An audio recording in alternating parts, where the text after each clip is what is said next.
untuk mempertanyakan Bu Nani SD yang ini, karena dia adalah wakil kepala gitu ya. Dengan besarnya korupsi yang ada, orang yang mengatakan kenapa dia tidak ikutan diperiksa. Hanya orang bodoh yang mengatakan itu tidak ada dugaan korupsinya. Pengelolaan awut-awutan sejak awal, beri barang sembarangan, makanannya tidak karuan, tidak ada standarnya secara nasional. Halo, saudara, senang bisa menyapa dan bertemu kembali dengan Anda di podcast Terus Terang. Di forum podcast ini saya selalu berusaha untuk berbicara jujur, terbuka, apa adanya, pokoknya yang jenis-jenis terus terang itu saya usahakan muncul di sini. Sekaligus ini dimaksudkan untuk berbagi pandangan tentang politik, hukum, dan pemerintahan. Bismillah. Yuk, simak dan ikuti pembahasan ini sampai akhir agar Anda mendapat pemahamannya secara utuh. Baik, mari kita mulai sekarang. Pertanyaan apa saja yang sudah masuk? Ya, hot ini Pak Mahfud. Saya langsung tanyakan Pak. Ini kasus korupsi di MBG, ya program MBG ini Pak menjadi isu yang paling ramai dan paling banyak dibahas oleh publik. Setelah 3 pucuk pimpinan, ya kepala dan 2 wakil kepala BGN itu ditangkap dan sekarang jadi tersangka.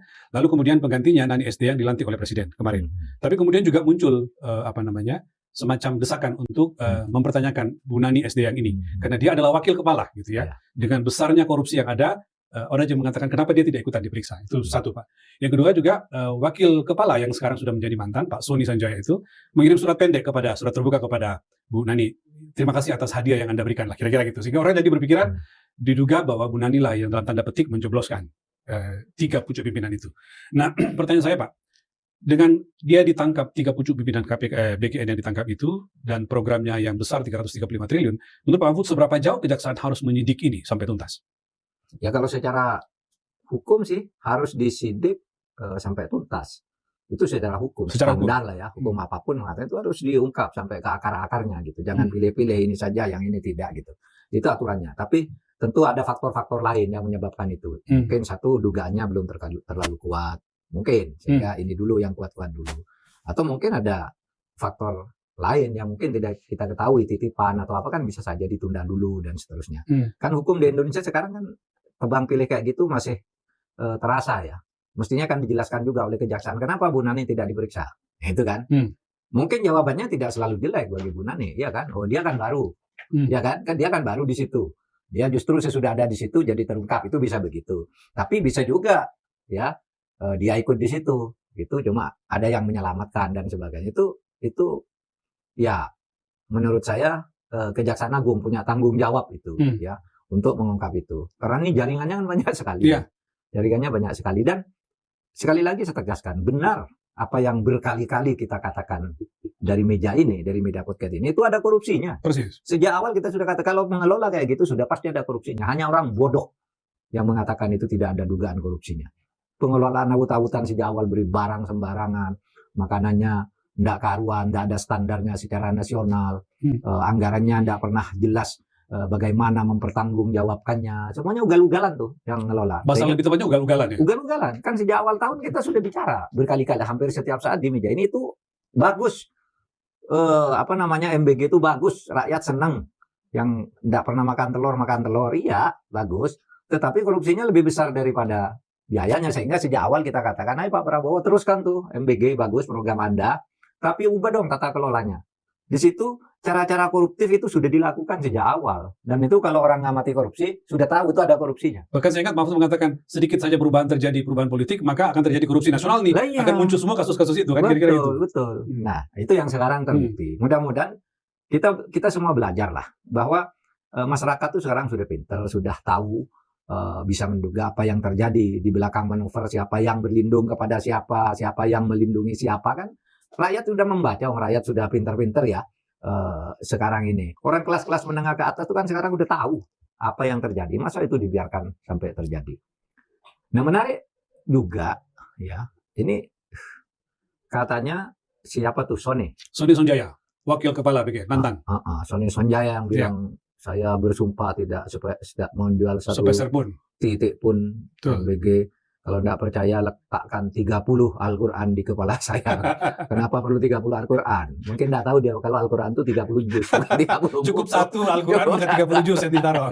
Mestinya bilang 30 juz penuh di saya kan bilang 30. Saking semangatnya Pak, mengatakan tidak terlibat. Saking semangatnya atau tidak tahu. Mengelak lalu menggunakan tema agama yang dia tidak pahami. Bahwa Al-Quran itu 30 juz, Bung. Bukan 30 biji. Itu loh. Nah tapi begini.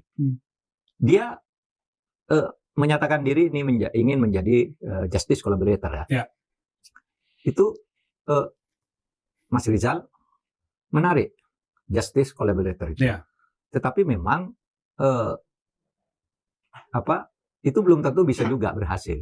Belum tentu berhasil. Karena begini, yang paling buruk misalnya itu bisa terjadi silent collaborator net code. Jadi yang kolaborasi kolaborasi jaringan itu akan saling melindungi. Berkolaborasi untuk memojokkan dia. Ya, bahwa kamu bohong dan sebagainya, atau masing-masing dia menghindar gitu.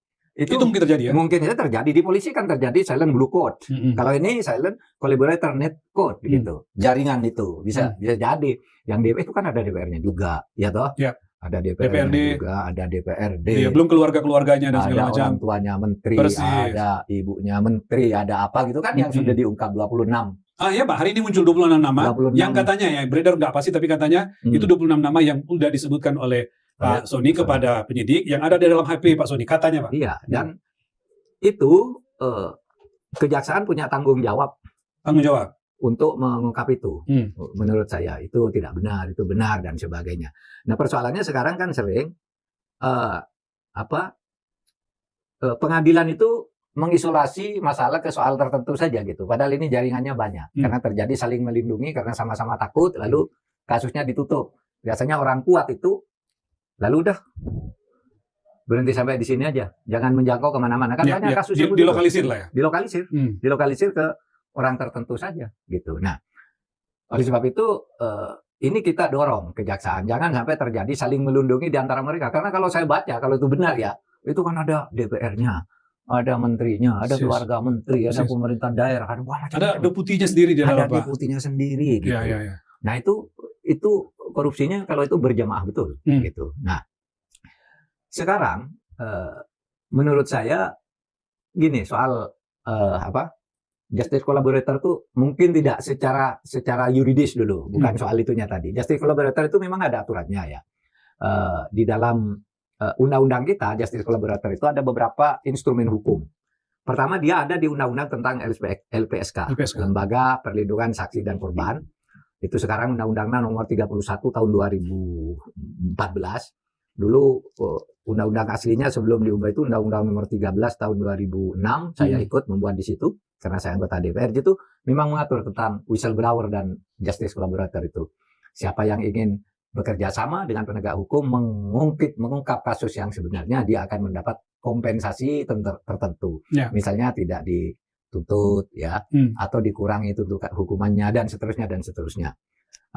Itu ya ada di undang-undang tentang LPSK, ada di surat edaran Mahkamah Agung nomor 4 tahun 2011 ya. Di situ disebut tentang bagaimana memperlakukan whistleblower yang juga disebut justice collaborator. Kemudian ada tidak tanggung-tanggung peraturan bersama Menkumham, Kapolri, Jaksa Agung, Ketua KPK, Ketua LPSK tahun 2011 sudah membuat ini. Memberi perlindungan bagi siapa yang mau membongkar kejahatan di mana dia terlibat. Lalu ada peraturan pemerintah juga ya tentang kompensasi, restitusi dan bantuan kepada saksi dan korban. Jadi instrumen hukumnya lengkap. Kalau Pak Sony mau ya. Artinya dengan pengakuan keinginan Pak Sony saja mestinya itu bisa jalan gitu bisa ya? Jalan. Nggak ada kendala dari kejaksaan dan segala macam. Tapi ada syarat-syaratnya. Syarat-syaratnya itu pertama, yang menjadi justice collaborator ini bukan pelaku utama. Kalau si Sony ini pelaku utama, nggak bisa jadi justice collaborator. Karena justice collaborator itu harus melaporkan, membongkar orang yang pelaku utama dan otaknya dari situ. Tapi untuk kasus ini kan kemungkinannya kepala BKN-nya kan Pak? Kemungkinannya kalau kita lihat ya sebagai struktur ya tertinggi. Ya bisa, menurut undang-undang ini yang lebih tinggi. Lebih tinggi. Tidak harus yang sekarang terlibat ya, bisa atasannya ya. Atasannya kalau dia memang menjadi otak, dia mengarahkan gitu. Bisa ketuanya, bisa pimpinan DPR, bisa yang lebih tinggi dari dia yang punya pengaruh. Itu definisinya untuk memerintahkan, itu pelaku utamanya. Gitu. Tapi kalau misalnya si Sony ini dia pelaku utamanya sendiri, dia melakukan sendiri apa hanya kebetulan aja koordinasi, itu bukan justice collaborator namanya. Kalau justice collaborator itu kesaksiannya ditolak bisa dipakai untuk menuntut dia. Kalau itu bohong. Kalau itu bohong. Gitu, iya. Pertama dia bukan pelaku utama lalu mengakui saya telah berbuat jahat, ya. Tapi yang terlibat adalah Pak ini. Saya disuruh ini dan diberitahu caranya begini, uangnya disimpan begini dan seterusnya dan seterusnya. Itu kan justice collaborator namanya. Kemudian keterangannya harus signifikan. Lalu bersedia bekerja sama. Apakah sudah ada justice collaborator yang berhasil? Kita masih ingat waktu Polhukam dulu ada Eliezer kan?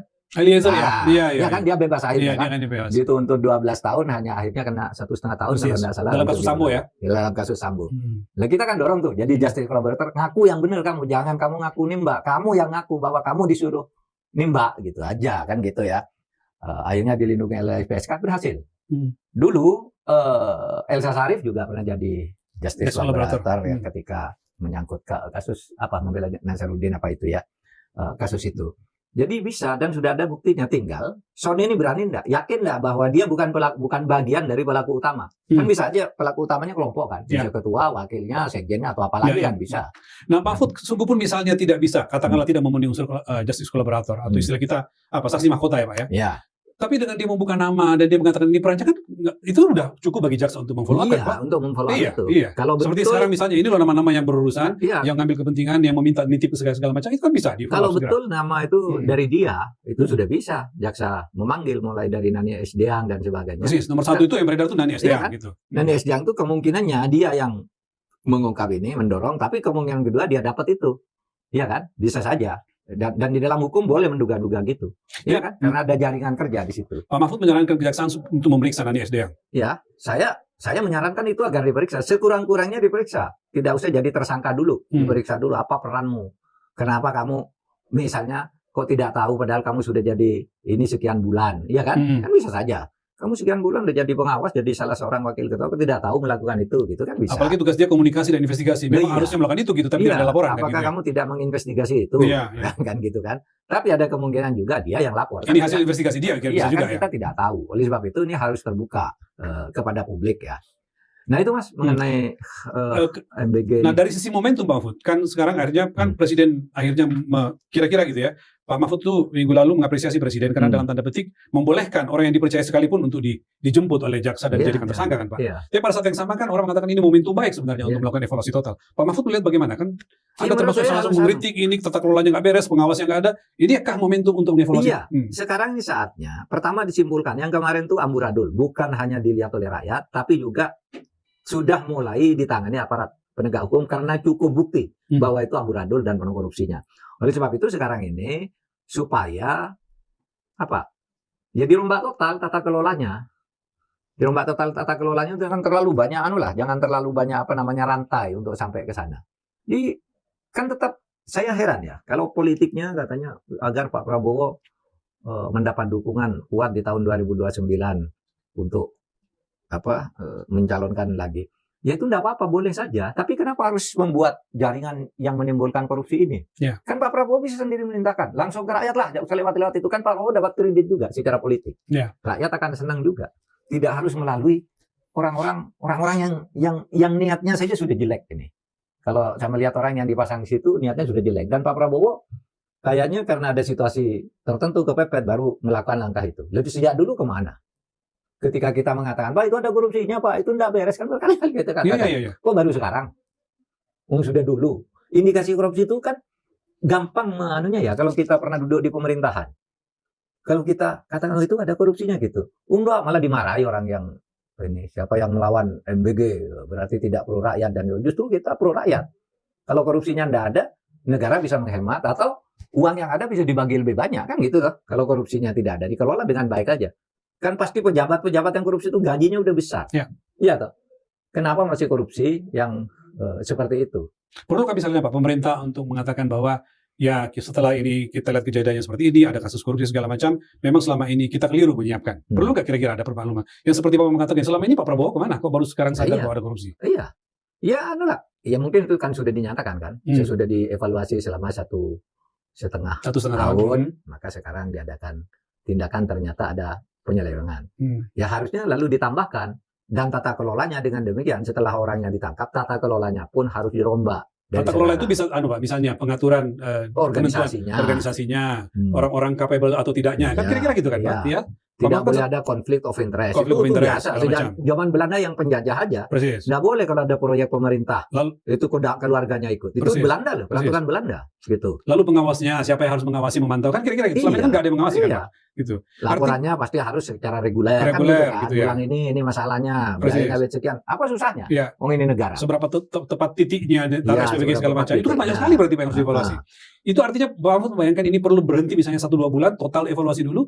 Setelah itu semua proses hukumnya biar jalan tuntas, lalu kemudian dijalankan atau gimana? Ya mungkin itu salah satu alternatif. Ya? Salah satu alternatif. Atau yang ada sekarang itu jalan dulu untuk ini, tetapi diberi waktu. Nanti ini akan diubah polanya, gitu ya. Kan sudah ada yang terlanjur kontrak dan sebagainya. Kan itu jalan-jalan dulu, tapi jangan terlalu lama. Mungkin sebulan aja kan sudah bisa. Masa nggak bisa begitu sih?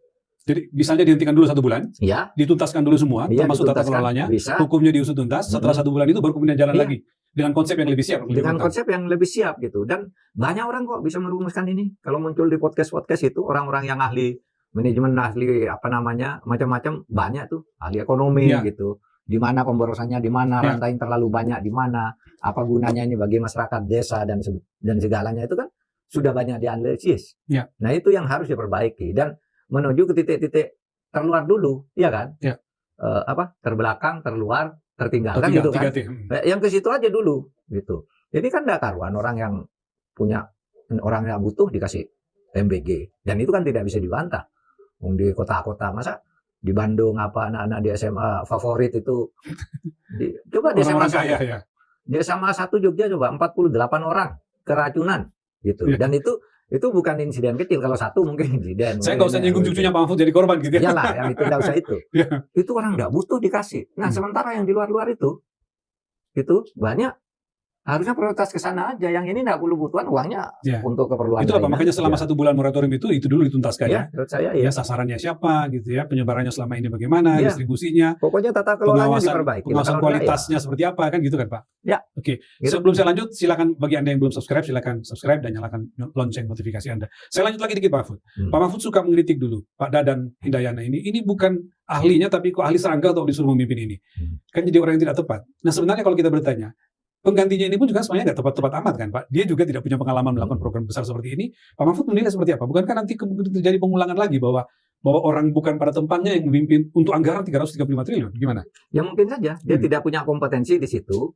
Meskipun sebenarnya kalau untuk mengurus tata kelola pemerintahan itu kan tidak harus persis seperti bidangnya. Karena kadang-kala orang bisa nyebrang juga di LSM kan juga begitu. Tapi pasti ada relevansinya Pak sedikit pun yang bisa masuk kan. Gitu. Terutama pengalaman ke tata pemerintahannya. Menurut saya kan dia punya staf-staf yang ngurus gizi dan sebagainya, dia yang ngurus gitu. Tapi sebenarnya kalau Pak Dadan itu tidak kompeten, satu tidak pengalaman dia ngurus birokrasi. Dua tidak tahu bahwa anggaran negara itu ada mekanisme-mekanisme tertentu. Lalu coba nyeplok jeplak asal ngomong gitu, hal-hal yang tidak ada kaitannya dengan tugasnya itu kan sering sekali. Nyembelih 19.000 HP sekali gitu. Setiap hari. Padahal tidak pernah ada daging. Gitu. Itu sampai guyonannya kayak Das Atlatif itu 19.000 per hari kita nggak pernah lihat dagingnya di MBG katanya. Anak-anak dikasih susu 2 gelas sehari biar tinggi kayak anak-anak saya gitu. Loh, itu apa hubungannya dengan makan bergizi gratis? Bergizi gratis bukan susu kok, makanan pokok yang diperlukan, bukan tambahan nutrisi kayak gitu. Nah kayak gitu-gitu kayak nggak ngerti dia. Manajemen pemerintahan itu bahwa uang itu ada alurnya begitu. Kalau beli barang itu harus melalui proses ini penilaian dari LKPP, lalu harganya layak. Nah ini dibuat sendiri, apalagi konon menurut eksposur kejaksaan itu banyak proyek-proyek itu yang dikerjakan oleh yayasan yang berafiliasi dengan 3 orang ini. Buat yayasan ini, ngadakan ini dan seterusnya. Nah itu jahat betul, menurut saya harus hukum mati. 3 orang itu. Iyalah. Oh ya, karena ini kan tujuannya niatnya program mulia Pak. Enggak, pelaku aja. Kalau Pak Prabowo-nya mulia sih tujuannya. Pelakunya ini pelaku kejahatannya itu, meskipun sekarang hukuman mati itu di dalam KUHP baru itu memang hanya dengan pertimbangan yang luar biasa. Itu bukan hukuman pokok, itu hukuman khusus dengan pertimbangan luar biasa. Yang kalau di dalam undang-undang tindak pidana korupsi kalau dilakukan dalam keadaan krisis kan misalnya gitu. Tapi kalau dihukum seumur hidup menurut saya layak ini orang kayak gini nih. Dan yang lain tuh diseret semua tuh. Hmm. Itu dari pusat sampai ke daerah, ibarat anggur itu Mas. Ini banyak sekali nih rangkaiannya ke bawah ini yang harus dibongkar oleh kejaksaan. Dan mudah-mudahan kejaksaan bisa bongkar itu. Kita tunggu Pak, kita tunggu. Ya. Dan Pak Mahfud saya kira tiap minggu akan mengomentari itu, melihat, menyaksikan Iyalah. evaluasi pengusutannya seperti apa.